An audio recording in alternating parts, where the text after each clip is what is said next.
Hello guys! Nandito naman ang Bisaya sa Limanya, and today's podcast, we are going to share some answers to the questions that I have in my Facebook page. So, may nagtatanong doon guys, actually. So, isi-share natin yung mga answers, and then of course, before that, I'm thankful for everyone who is subscribing to me. I am already 50,000 subscribers in my YouTube channel, and of course, thanks for your comments and likes, and of course joining my premiere, joining my live streaming, and of course my raffle draws every month.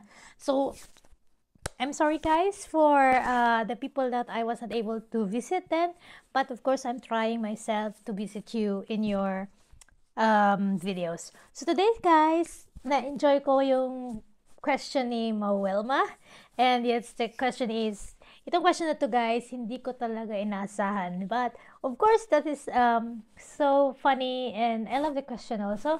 So, this is what our answers for today. So, the questions goes like, paano daw maglambing yung asawa ko? So, guys, ito yan na. Tayong mga Pilipino, we love to be lambing-lambing. We used to it na. So, siguro sa Germany mayroon din. Kasi yung asawa ko, hindi siya magpakita ng mga lambing-lambing.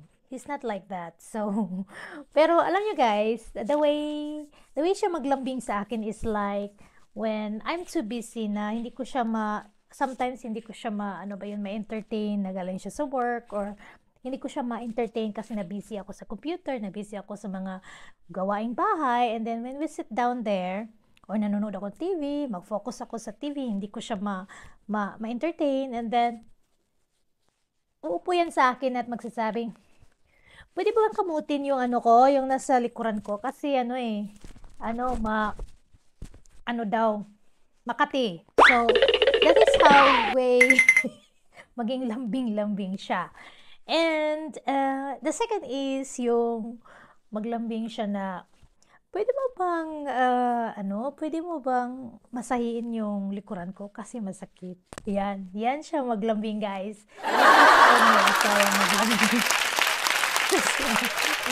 So, another way, the way siya maglambing is, especially pag hindi ko siya ma-entertain, sabi niya talaga ako, pwede mo akong gawa ng coffee?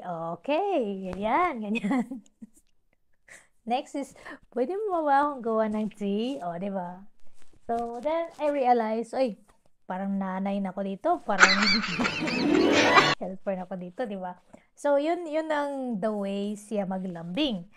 So, ang sa akin naman, iba kasi tayong mga girls na maglambing. Every time na maglambing tayo, there's something exchange.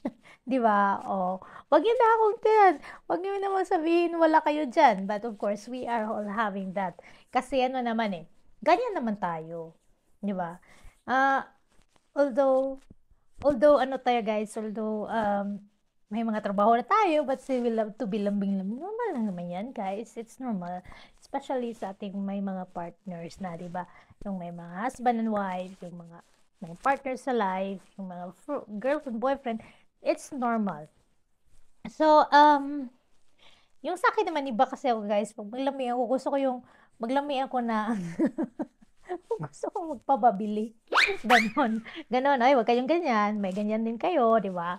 So, that is how I love it. But of course, guys, it depends on kung sa sitwasyon natin, di ba?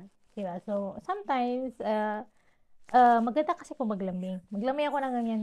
Uy, maganda to. Ako kasi diretsuan kasi ako eh. Maganda to. Gusto ko to. Pwede mo kong bilhin. Yeah, bilhin mo ganyan. O, di ba? So, that is how I lambing-lambing. And of course, alam nyo guys, iba siguro yung may working mom at stay-at-home mom. Diba? Kasi pag stay-at-home mom, wala ka talaga. No money ka talaga. So, bibigyan ka talaga kung anong gusto mo. Ewan ko, that is what I'm in my mind. So, pag may trabaho ka kasi, iba. So, kaya siguro pag pag magtatanong ako sa kanya, pwede mo akong bilhin ng ganyan? Alam niyo ba anong sagot? Nakalurkit.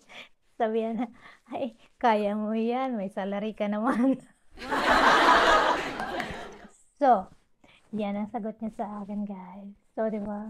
Pero of course, Guys, alam niyo guys, kung alam niya na hindi ko talaga kaya, yan, then, siguro at the time, bigyan din, di ba? Okay? So, kung wala kayo namang trabaho, so you are stay at home. So, mas may chances kayo na bigyan talaga kasi busy kayo sa life ng inyong family, ayan, mga bata, ano sa bahay, nakasikaso. So, I think your husband will maybe makaintindi din sa sitwasyon. So, ganyan. So, lambing-lambing lang yan. So, so next natin guys is, paano daw, yun, paano ako maglambing, yun ang aking, ganyan ako maglambing. And of course guys, hindi naman kayo perfect kasi maglambing tayo, nanghihingi naman. So, yan guys, it's not a good idea din yan. So, sometimes, maglambing tayo just to let our relationship strong, 'di ba? Kasi hindi naman lahat tayo na mayroong, hindi naman tayo lahat naging swerte na magkaroon ng marami or yung asawa natin may trabaho na talagang may extra na pangbili para sa iyo kung gusto mong bilhin. So, sometimes we have enough. So, may mga times na may mga family din na enough lang talaga na uh, hindi tayo makabili or magpalambing tayo para makabili ng ganyan pero hindi talaga kasi wala sa budget. So, guys, acceptable na din yan. Kasi you know what guys, dahil lang sa lambing-lambing, not always lambing-lambing na exchange na lang ng material because lambingin mo yung asawa mo or it's what we call that one, lambing-lambing each other. Guys, maging strong yung relationship nyo. Ayan. So, in that case, hindi lang material, but of course, you have to, yung relationship yun, nag-grow at naging strong every day. So, we need that one, guys. We need that feeling din kasi pag linambing yun ng asawa na walang kapalit or just like let them feel na importante sila sa'yo, love nyo siya, then it is very nice to do that kind of thing. Na? So, hindi lahat ng paglambing-lambing i-ano nyo ng mga material. It's just, sometimes we have to do it to let our relationship grow and stronger. Ayan. So, yan tayo guys. So, that is how we lambing-lambing each other. Oh, Wilma, alam mo na. So, yan. Yan ang the way ako maglambing at yung asawa ko maglambing. So, actually, hindi kami yung tipong, yung lambing na talagang, yung ipapakita talaga. So, like that. Yun lang talaga yung paglambing namin na, ayan, hindi mo ko pinapansin, kaya paggawa ka ng coffee, ayan, ganyan. Pero in a nice way. Hindi yung galit, hindi yung, ay, bigyan mo nga ako ng kape, timpla mo nga ako kape, wala ka namang time sa akin, ganyan. So, hindi yan. So, of course, with the words, with the magic words, please, thank you, ganyan. Talagang may ganyan talaga every time na maglambing tayo para at least naman mafe-feel nila na love natin sila, 'di ba?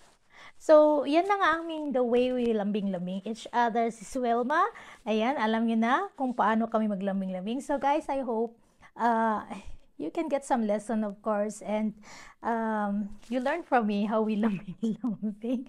So, see you next time. Thank you, guys, for supporting.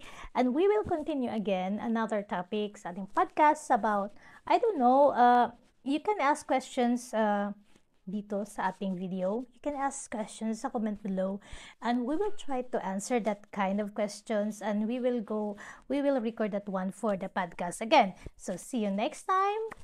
See you again in my podcast. Bye and God bless everyone.